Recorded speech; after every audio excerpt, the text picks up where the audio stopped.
Boa noite, pessoal.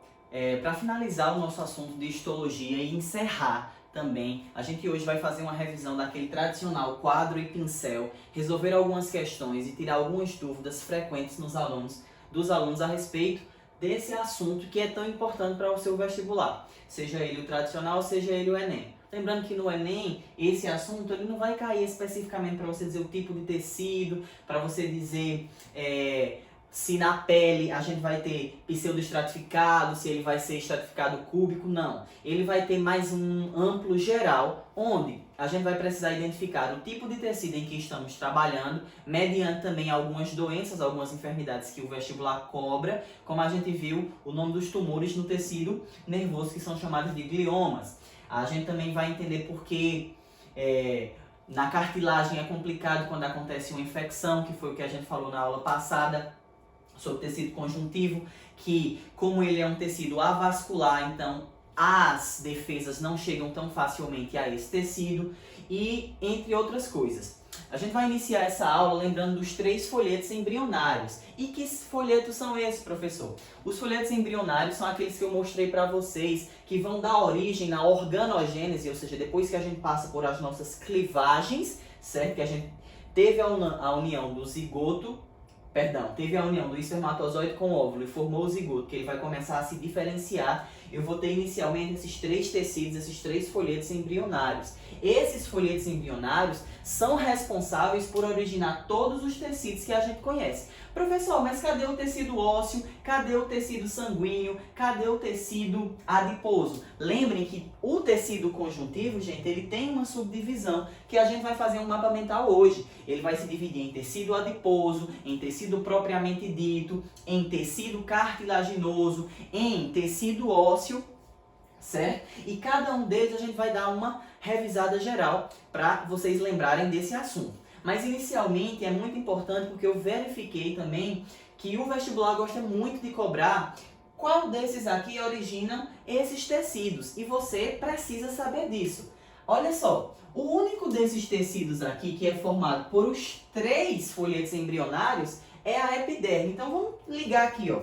A ectoderme, ela origina também o tecido epitelial, a mesoderme também origina o tecido epitelial e a ectoderme também. Então, o único que tem origem nos 3 folhetos embrionários é o tecido epitelial, é a nossa pele, que vai revestir, proteger, secretar. Lembra do PRA que eu passei para vocês, ó. Vou já revisar, mas vou colocar aqui, ó. PRA.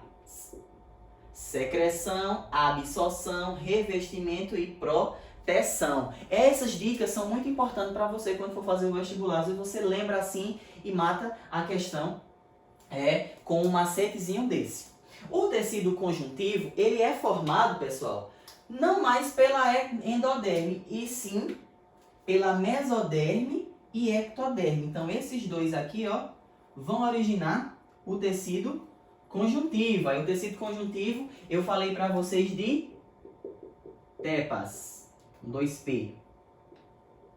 Que a gente vai já lembrar, sustentação, armazenamento, proteção, percepção aqui, a gente vai ter elasticidade e o T de transporte por conta do tecido sanguíneo, que a gente vai já dar uma revisada nele. Ah, professor, então o tecido muscular, ele é formado por quem? Ele é formado pela mesoderme.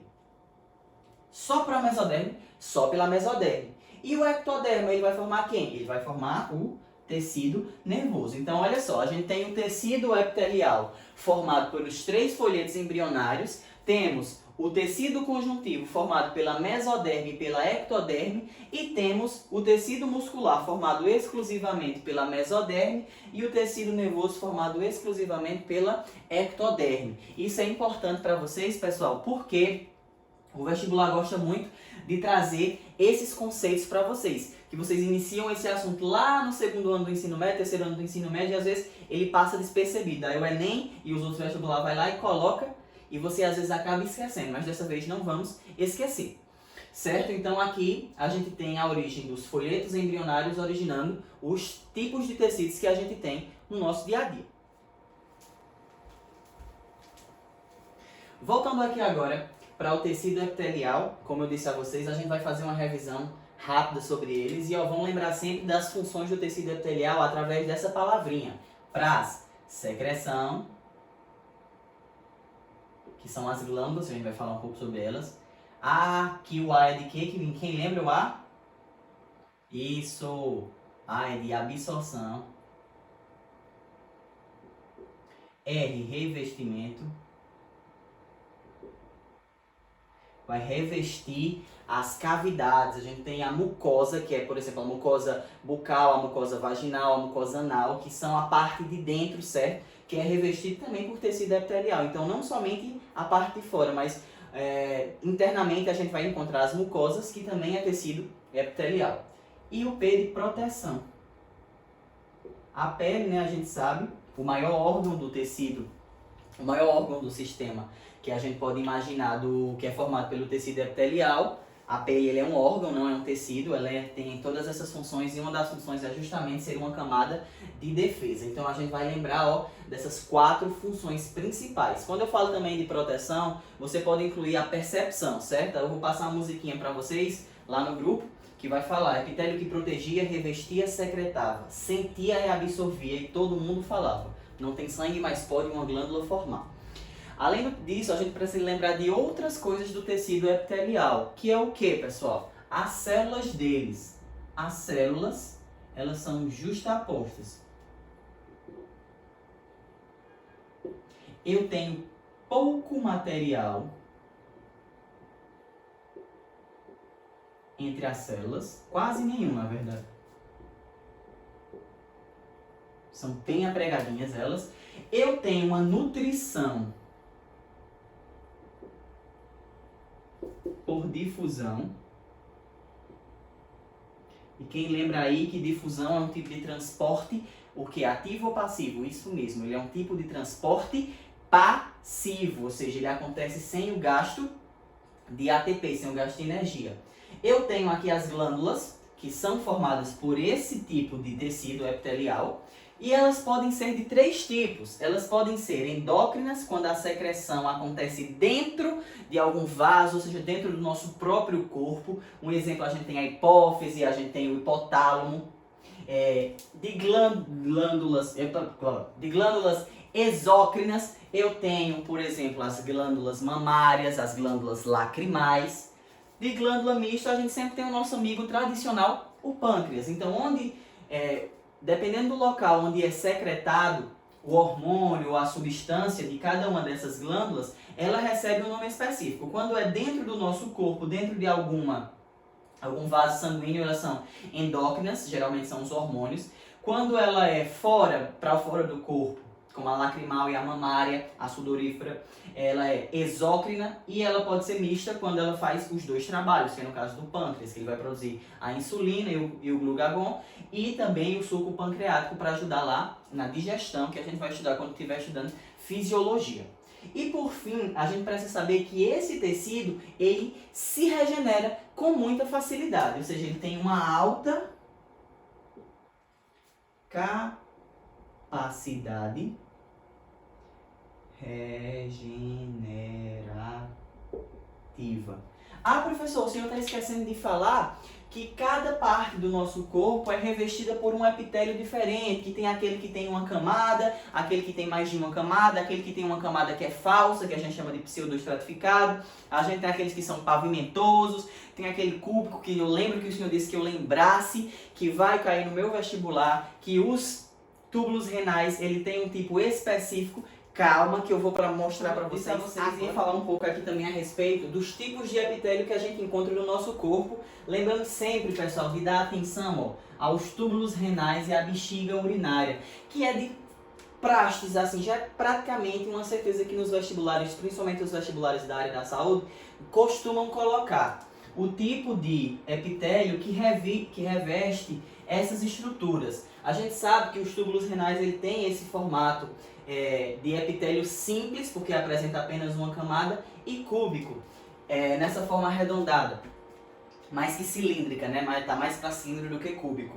E a gente sabe que a bexiga, por ela ter um momento em que ela está cheia, que ela está vazia, ela fica tendo essa transição. Então a gente tem um epitélio estratificado de transição. Estratificado porque tem mais de uma camada, e de transição porque uma hora ele apresenta-se como cúbico, outra hora ele apresenta como pavimentoso. Além disso, eu tenho os epitélios pseudoestratificados, que é aquele que fica nas nossas fossas nasais, de certa forma no aparato do trato respiratório, fossas nasais, traqueias e brônquios. O nosso pulmão em específico, ele tem o simples pavimentoso. A boca, que é a mucosa, aqui a gente vai encontrar o epitélio estratificado pavimentoso, certo? Ou seja, várias camadas também pavimentoso. Lembra que pavimento lembra uma rua.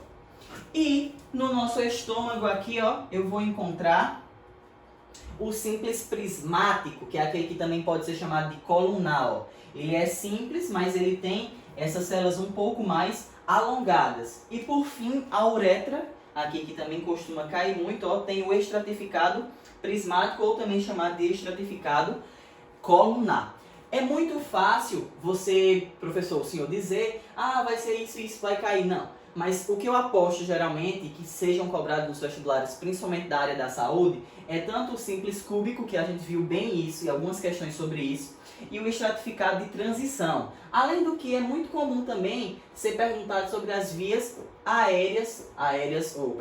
as vias do sistema respiratório da gente. Por quê? A gente está vivendo uma pandemia de coronavírus que ataca esse sistema. Então pode ser que os vestibulares futuros coloquem uma questão ou outra pedindo a respeito desse tipo de revestimento. E você vai acertar se perguntar como é que é revestido, qual é o tecido, o tipo de tecido epitelial que reveste as fossas nasais e a traqueia. Você vai marcar corretamente a alternativa que diz que ele é pseudoestratificado, certo? Ele tem aqui essa característica de ter as células mais alongadas, como se fosse formar outras camadas, e os núcleos, em alturas diferentes. Então, são características importantes e que eu preciso que você memorize e aprenda, de certa forma, para facilitar o estudo dos próximos conteúdos. Lembra que biologia é semelhante à matemática. A gente começa lá de célula, do ser vivo, aí vai estudando todo esse contexto para chegar no organismo como se, entender doenças, entender genética, entender processos de respiração, processos de fotossíntese na planta, enfim. Então é uma sequência. Então a gente está vendo por partes para chegar num todo, certo? Vamos agora fazer um resumo sobre o tecido. Quando a gente fala de tecido conjuntivo, vem uma infinidade de células, uma infinidade de funções, uma infinidade de conteúdo, porque ele é o tecido realmente mais extenso que a gente tem. E a gente vai começar fazendo uma revisão pelas funções desse tecido, que a gente vai lembrar da palavra TEPAS, que significa transporte de elasticidade. O primeiro P de preenchimento,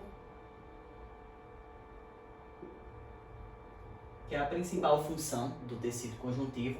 O outro também de proteção, assim como o tecido epitelial, porque aqui a gente vai ter o tecido sanguíneo, e o tecido sanguíneo vão produzir os nossos anticorpos, que vão proteger. O A de armazenamento.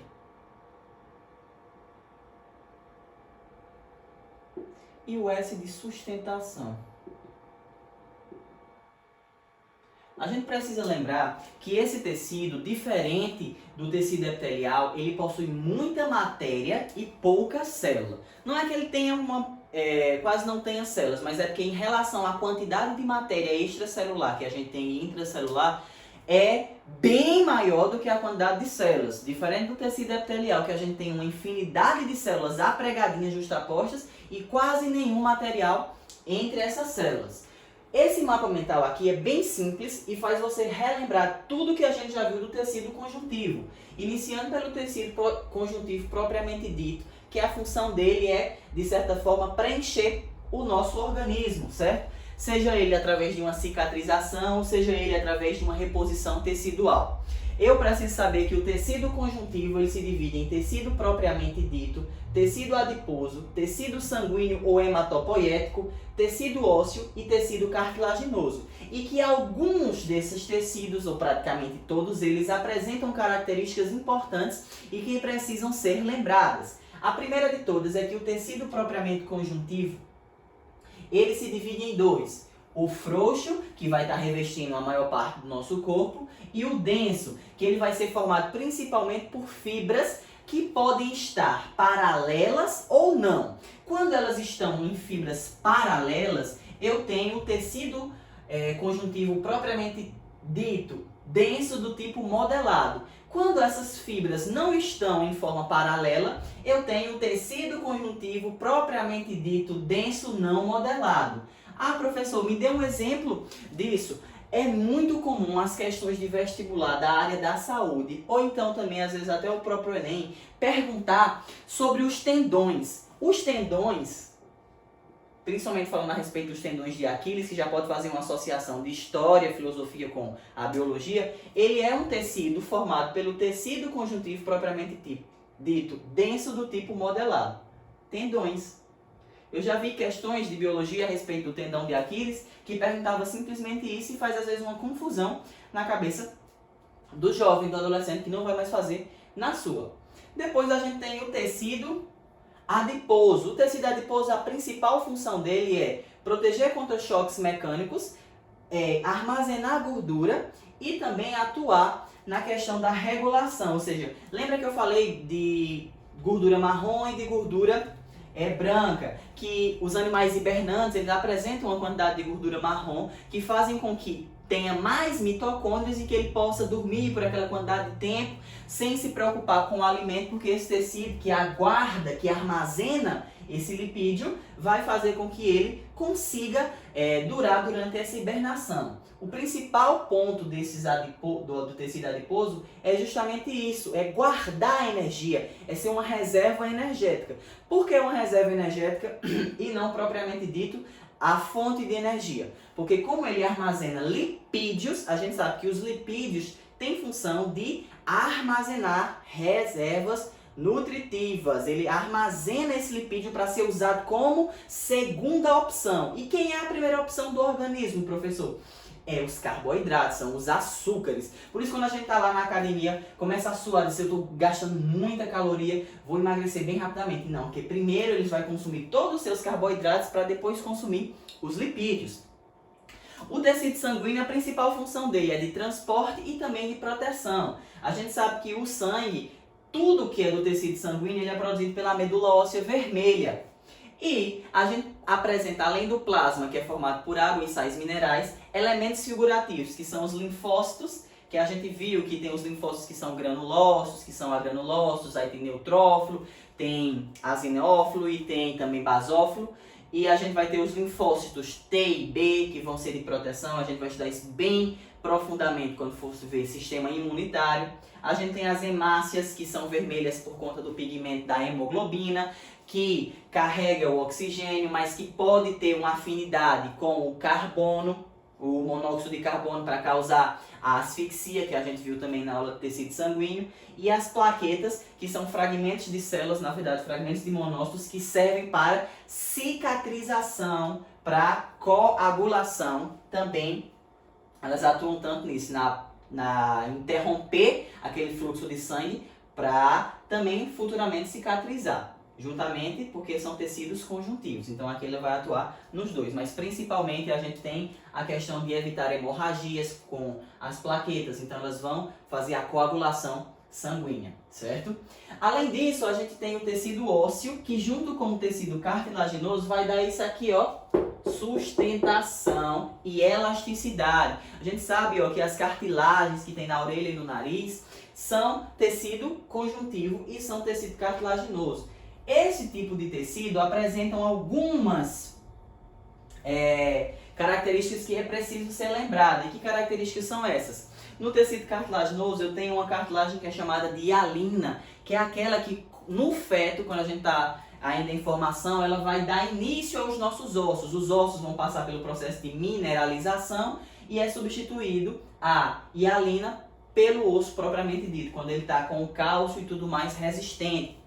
A fibrina ela vai estar, de certa forma, nas partes do corpo, como aqui no nosso disco, como aqui na traqueia, e a elastina em outras partes do corpo também, dando essa questão da própria elasticidade que é trazida pelo tecido cartilaginoso, além também da nossa sustentação. O tecido ósseo tem 3 célulazinhas que você precisa lembrar delas, ó, os osteoblastos, os osteoclastos e os osteócitos, que vão ser as células jovens, que vão produzir toda aquela matéria que vai ter no tecido ósseo para fazer com que ele tenha essa resistência. Vai ter aquela célula que vai moldar o tecido ósseo e vai ter aquela célula que vai depois fazer a reabsorção. Então uma produz, uma é a célula adulta e a outra é a célula que consequentemente vai fazer a reabsorção do cálcio. A gente também, quando fala de tecido ósseo, não pode esquecer da osteoporose, que é quando a gente começa a ter problemas nessas células que vão demorar a fazer a reabsorção e consequentemente o nosso osso ele fica mais frágil, sendo quebrado mais facilmente com pancadas ou então até simplesmente com uma queda. Quando a gente fala de tecido cartilaginoso, lembra que eu disse para vocês no começo do vídeo que ele é avascular, ele não tem, como é que eu posso dizer, um tecido sanguíneo que passa por ele. E como é que ele é nutrido? Ele é nutrido por uma camada adjacente aí chamada de pericôndrio. A gente já fez isso na aula de tecido cartilaginoso. Então esses pequenos detalhes são importantes se você lembrar. Importante você estar revisando com mapas mentais, com questões, porque você precisa disso. Como eu disse, a gente está estudando a parte para depois ver o todo. Além disso, eu não posso esquecer de falar das fibras e das células do tecido conjuntivo em geral. A gente tem fibras colágenas, a gente tem fibras reticulares e fibras elásticas. O colágeno ele é a proteína mais abundante do corpo, certo? Ele vai dar um pouco de sustentação, de firmeza, principalmente as meninas são mais preocupadas com colágeno. As reticulares elas vão estar ajudando também nessa sustentação e as elásticas elas vão trazer a elasticidade. Então, às vezes, pelo nome da fibra você consegue acertar a questão. Além disso, a gente vai ter as células que produzem essas fibras, as células que fagocitam, as células que vão produzir também, ó, as outras células do tecido sanguíneo. Então, são células importantes de serem lembradas e que você precisa saber disso. Qual é também uma forma de eu lembrar do tecido cartilaginoso? Sempre que falar que o tecido ele é um tecido conjuntivo, mas é avascular. Então, o único que poderia ser é o cartilaginoso. Esses detalhes, esses macetes, vocês precisam memorizar para facilitar na resolução de questões. E eu digo uma coisa a vocês, 50% é resolução de questão e 10% esforço e os outros 40% também conteúdo. Então vocês precisam ter esse conhecimento na hora de resolver questões. Daqui a pouco a gente vai fazer a resolução de algumas questões e você vai ver que com esses esquemas que eu estou passando para você, você consegue acertar a questão facilmente. Vamos agora para um resumo sobre o tecido muscular. O tecido muscular. E o tecido muscular, ele tem uma função muito fácil de memorizar, até porque a gente utiliza os nossos músculos, ia bater asa igual uma galinha, que era só o que faltava.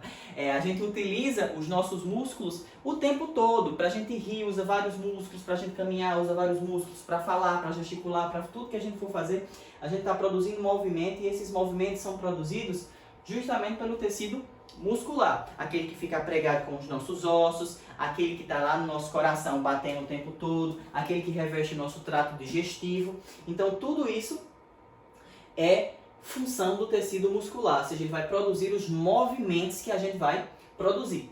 Gente, o tecido muscular ele apresenta algumas peculiaridades. E que peculiaridades são essas, professor? A membrana plasmática nesse tecido é chamada de sarcolema. O citoplasma é chamado de sarcoplasma. A gente já viu isso, está só fazendo uma revisão. O retículo endoplasmático liso é chamado de retículo sarcoplasmático. E a hemoglobina aqui ela passa a ser a mioglobina. Sempre que tiver uma célula ou alguma palavra que comece com mio, ele vai estar associada ao tecido muscular. Mioglobina, miocárdio, que é o coração. Então, quando tiver isso, é uma dica para saber de que tecido está se tratando. O tecido muscular, ele apresenta duas proteínas muito importantes para a contração muscular, que é a actina e a miosina. São essas amigas da gente que fazem a contração muscular acontecer. Além disso, a gente vai já ver um videozinho, um GIF, a respeito da contração muscular. Além disso, eu tenho que saber que o tecido muscular ele tem dois tipos. Eles podem ser estriados ou podem ser lisos. Esses tipos ele tem a ver com a contração. Quando ele é liso, a contração dele é mais lenta e também é uma contração involuntária. É aqui no tecido liso em que a gente vai ter o trato digestório, onde vai acontecer os movimentos peristálticos, que é que você engole e ele consegue descer e passando por tudo isso, às vezes aquele ronco que a gente escuta na nossa barriga também é causado por os movimentos peristálticos que estão acontecendo no trato digestório. O estriado já é uma contração mais rápida, certo? E ele se divide em dois tipos. O nosso coração ele é especial, não só porque ele é nosso, né? Mas também porque ele existe, ele é revestido por um tipo de tecido muscular próprio, que é o tecido estriado cardíaco. O tecido estriado cardíaco, ele é especificamente para isso. Ele tem uma contração rápida involuntária, certo? A gente não escuta, peraí, o coração vai bater, não. O coração está batendo o tempo todo e essa contração, ela é rítmica, certo? Ou seja, ela tem um ritmo que acontece com isso. Outra coisa importante é que o tecido muscular estriado do tipo cardíaco, ele não se regenera. Por isso que os infartos, problemas de coração, são problemas que a medicina trata com bastante cuidado, com bastante peculiaridade, por esse tecido não se regenerar. Já o tecido liso, ele se regenera com facilidade, assim também como o primeiro que eu não coloquei aí, vou falar dele agora, que é o esquelético.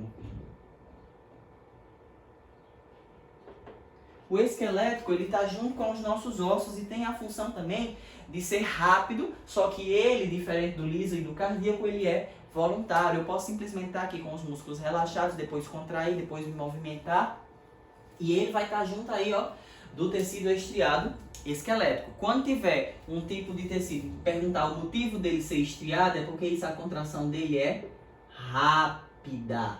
E o liso, a contração já é lenta. Outra coisa importante é a questão da regeneração. O tecido conjuntivo ele também se regenera bem, o tecido epitelial também, mas esse daqui a gente tem uma regeneração pouca, pequena. O liso ainda se regenera, belezinha. O cardíaco não se regenera e o esquelético medianamente se regenera, certo? Então vamos ver agora um pouco sobre a contração. Antes de ver a contração muscular, é bom você frisar como são esses tecidos aqui, porque às vezes a questão pode dar só uma fotozinha dessa e querer saber qual é o tipo de tecido. Olha só que interessante, o tecido muscular esquelético estriado, ele é apresentado, ó, como eu disse a vocês, estrias, essas estrias que vão dar a contração rápida, mas ele não tem bifurcações, ó, certo? Aqui, o tecido muscular cardíaco, ele tem algumas bifurcações e é justamente essa bifurcação que faz ele ser diferente. Veja aqui, ó, eu tenho essa bifurcação, essa outra bifurcação. Às vezes, por esse pequeno detalhe, você consegue acertar ou você erra uma questão. Já o liso, ó, ele não apresenta estrias, certo? Se ele não apresenta estrias, só tem um tipo, é muito fácil. Já o tecido muscular estriado, ele pode ser tanto sem a bifurcação como com a bifurcação. Com a bifurcação, ele é o músculo cardíaco e sem a bifurcação, ele é o músculo esquelético. Agora vamos sim para a nossa contração muscular. A contração muscular, ela acontece por intermédio de um sarcômero. O que é sarcômero? Quem não lembra, sarcômero é o espaço entre a linha Z, ó. E essas linhas Z nada mais é do que um segmento de actina, a proteína que eu falei para vocês da contração muscular. Além da actina, a gente também vai ter a miosina para essa contração muscular acontecer. Veja só como é que vai acontecer. Eu vou precisar de energia para isso acontecer, eu vou gastar energia, eu vou gastar ATP. Às vezes, quando o movimento for muito intenso, além do ATP, eu vou precisar de fosfato, de creatina e também do glicogênio que está lá armazenado para quando a gente for precisar deles. O que é que vai acontecer? O cálcio vai ser liberado no citoplasma quando eu for realizar o movimento, então o cálcio está sendo liberado. Quando o cálcio é liberado, ele ativa uma enzima chamada de ATPase, que faz com que esse movimento vá acontecendo, certo? E quando esse movimento acontece, os filamentos de actina, eles vão se deslizando, estou falando bem lento, câmera lenta, sobre os de miosina. Então, olha, para fazer tudo isso aqui acontece alguns eventos. O cálcio é liberado, ele vai ativar a enzima ATPase para que esse movimento ele seja realizado. E que movimento é esse, professor? Esse é o movimento da actina sendo deslizada pela miosina. E essas linhas Z, essa banda H, o que é isso, professor? Vamos lá entender que é simples. Gente, no sarcômero, além dele ser o espaço entre duas linhas Z, eu vou ter um filamento de actina. Esse filamento de actina ele vai estar na faixa I. E eu preciso memorizar isso, porque às vezes o vestibular me pede. Na faixa A, que vai ser essa daqui, ó, que é aquele da até essa daqui, bota desse lado, eu vou ter tanto a actina quanto a miosina. Dentro da faixa A, eu vou ter um pedacinho aqui, ó, que é simplesmente miosina. Então eu posso dizer que essa banda H é simplesmente a miosina. Eu já falei que aqui tem uma linha Z, que é o segmento de actina que forma o sarcômero, e o ATP, o fosfato de creatina e o glicogênio, eles são a energia que é utilizada para que esse movimento aconteça. Sarcômero relaxado, elas estão longe uma da outra. Sarcômero contraído, elas estão juntas. Esse movimento acontece o tempo todo no tecido muscular para produzir os nossos movimentos. Lembrando que eles podem ser movimentos mais rápidos e movimentos mais lentos. Não que seja parando, mas que é um movimento mais lento. O movimento da actina ele é realmente mais rápido e o da miosina ele é mais lento. Por isso que é a actina que passa por cima da miosina, certo? Já foi pergunta de vestibular e é importante vocês lembrarem disso.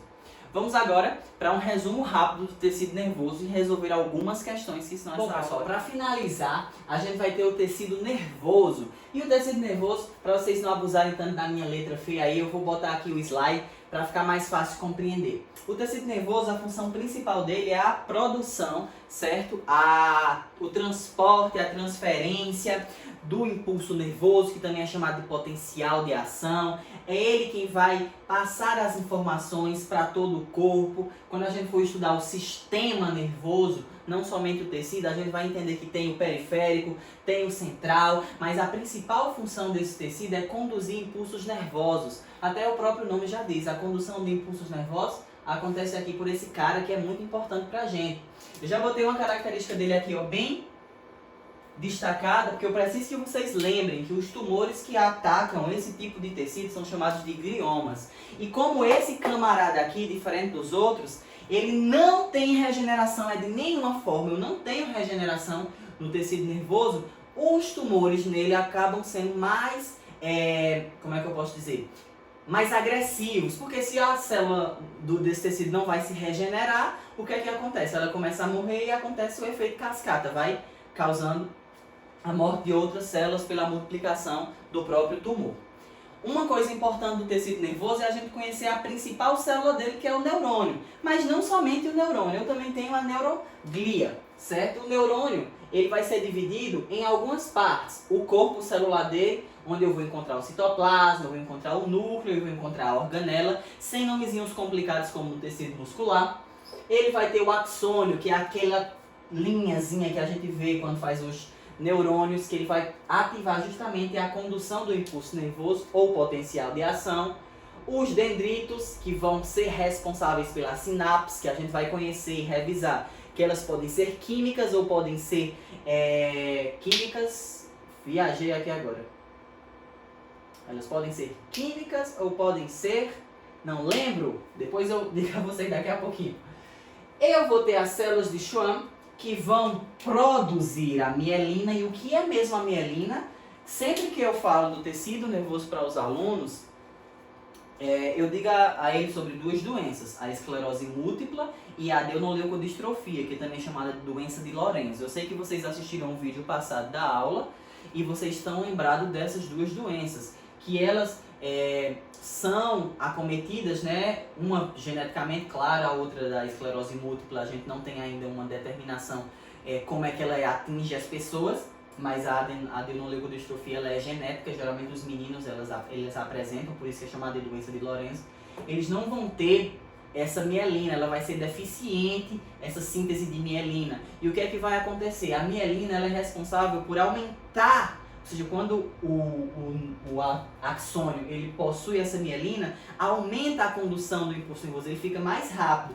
Se eu não tenho a mielina, o que é que acontece? Essa condução ela começa a ficar lenta e vai acometer em distúrbios, vai acometer em, por exemplo, convulsões, vai acometer no mau funcionamento de algumas estruturas que precisam dessa rapidez, então vai, de certa forma, prejudicar. Além de serem doenças raras, certo? Apesar de que um tempo atrás foi muito divulgada essas duas doenças, elas são doenças raras, sim, que podem atacar a população em geral, mas são doenças raras e são aqui, ó, atacantes especificamente da mielina dessa síntese. Não a célula, mas sim a mielina. Ela não vai produzir a mielina como deveria.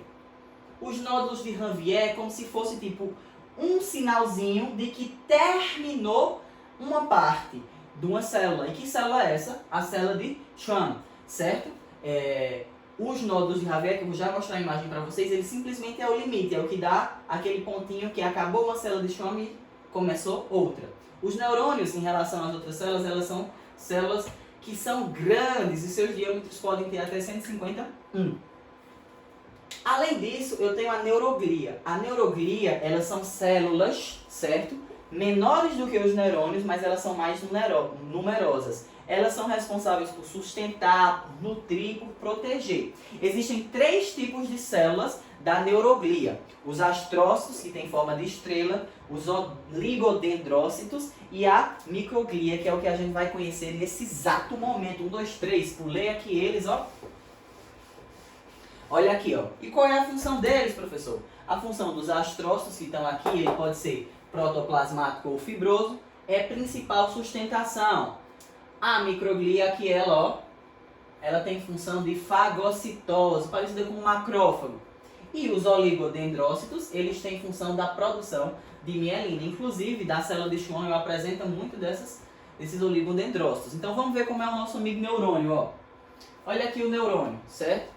Eu vou ter ele, aqui mais de um neurônio, o corpo celular dele, onde eu vou ter o núcleo, o citoplasma, tudo bem direitinho, os dendrícitos que são responsáveis pela sinapse. Lembra que a sinapse ela não acontece pelo toque, mas sim como se fosse uma liberação, certo? Lembrei agora, as sinapses elas podem ser elétricas ou podem ser químicas. Elétricas simplesmente quando é uma transferência iônica entre os neurônios para comunicação, e as químicas que a gente vai ver aqui acontece com os neurotransmissores. Olha só, aqui eu tenho o axônio, que é esse fiozinho que vai aqui dentro. Eu tenho aqui, ó, a célula de Schwann dentro da bainha de mielina. E cada pontinho desse aqui, ó, é um nódulo de Ranvier. Ó, esses pontinhos são os nódulos de Ranvier. Aqui a bainha de mielina, aqui a célula de Schwann e aqui, ó, o contato que os neurônios têm formando-se nesse tecido. Então a gente tem aqui a forma do tecido nervoso, a principal célula dele. Olha só agora sobre os neurotransmissores. Como eu disse a vocês, as sinapses elas podem ser elétricas ou podem ser químicas, e as químicas elas são mediadas por neurotransmissores. Eu fiz um resumo rápido aqui dos neurotransmissores, que são os mensageiros químicos, mas se você estiver ainda com dúvida, volte naquele vídeo do tecido nervoso, assiste ele mais com calma, e qualquer dúvida a gente está aqui para esclarecer. Olha só, os neurotransmissores eles podem ser de 3 tipos. Eles podem ser aminoácidos, aminas e peptídeos. Os principais, que são os mais sobrados no vestibular, eu trouxe aqui para vocês. Olha só, a gente tem o GABA, que ele é muito importante na regulação da ansiedade. Esse carinha aqui, ele é muito encontrado nos ansiolíticos. Os ansiolíticos que geralmente a gente toma para controlar a ansiedade. O glutamo, ele é um glutamato, perdão, quase errei na verdade. Ele é um neurotransmissor que ele é muito abundante e ele tem, olha só, isso eu falei na aula passada com vocês. A função dele é o quê? Cognitiva, memória e aprendizagem. Ele vai estar fazendo essa regulação, então ele é muito importante, o neurotransmissor, para aprendizagem. De peptídeo a gente vai ter esses dois muito importantes. Olha aqui, ó. Esse daqui, ele é produzido pelas endorfinas, que eu aqui perdi, viajei.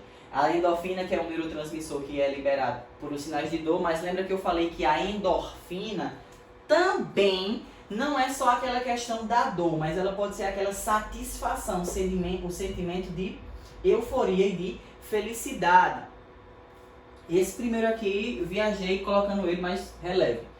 E agora a gente tem as monoaminas, que vamos ter a dopamina e a serotonina. Quando essa tiver essa terminação, é muito fácil lembrar que ele é um tipo de monoamina. A gente tem a dopamina, que vai ser principalmente na coordenação do corpo e a motivação, além da serotonina, que é chamada de hormônio da felicidade, e ele vai controlar o humor, o sono, a ansiedade, a sexualidade e também o apetite. Então esses são os principais neurotransmissores que a gente viu. Lembra que tem a aula de neurotransmissores bem mais detalhada, essa é só mais uma revisão.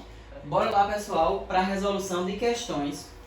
Olha só, vou fazer 3 questões com vocês e vou mandar mais algumas para vocês revisarem e finalizar e fechar esse assunto de uma vez por todas. Vamos lá. Um estudante, observando ao microscópio de luz um material contido em uma lâmina de vidro, constatou a presença de estruturas presentes na figura abaixo.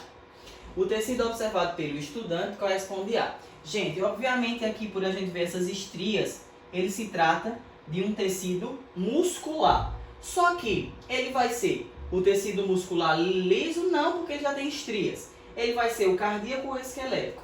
Veja que por conta dessa bifurcaçãozinha que ele vai apresentar aqui, ó, eu vou marcar corretamente a letra D.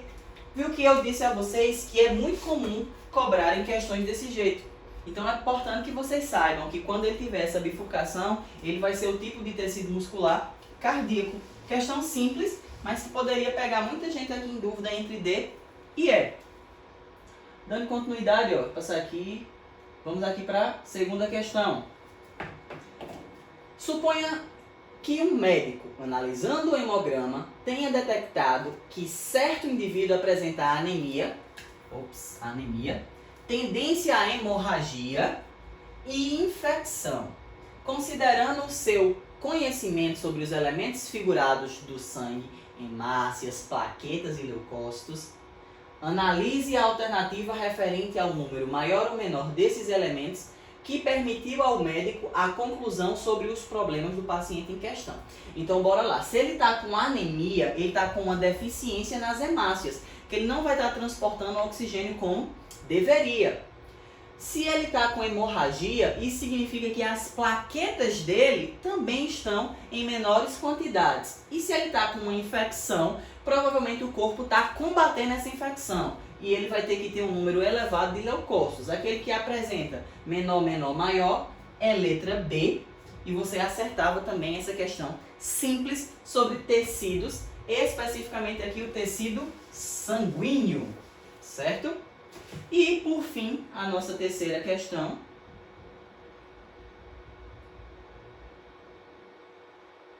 A quarta é para vocês. Assinale a alternativa incorreta, ele quer errada. Letra A. A resistência e a rigidez do tecido ósseo ocorre devido à associação entre fibras colágenas, beleza? Fosfato de cálcio, beleza. Essa daqui tá certo. Letra B. O tecido glandular pode ser responsável por secreções denominadas de endócrinas. Pode, ele pode sim, tanto endócrinas quanto exócrinas quanto mistas. O tecido conjuntivo tem a função de preencher os espaços entre os órgãos. Também está correto. Letra D. O tecido adiposo é um tipo de tecido epitelial. Eita! O tecido adiposo é um tipo de tecido epitelial? De jeito nenhum. Essa daqui é a errada. Podendo ser encontrado nos contornos do corpo para amortecimento de choques. Até aí estava certo, só errou essa questão do tecido epitelial. Ele é um tipo de tecido conjuntivo. E a letra E, só para provar que também está correta, ó. O epitélio de revestimento recobre a superfície do corpo e a superfície dos órgãos internos e as cavidades. Corretamente, as mucosas. Gente, eu sei que talvez essa aula fique um pouco extensa, mas é importante para a gente fechar esse ciclo de histologia. O nosso próximo tema é genética e a gente vai começar com a questão do núcleo, com questão de meiose, de mitose, até chegar na parte de lei de Mendel, primeira e segunda lei de Mendel e as doenças que estão associadas, certo? A gente vai iniciar com o núcleo celular e vai até as doenças genéticas. Obrigado, pessoal, porque assistiu até agora e até a próxima aula.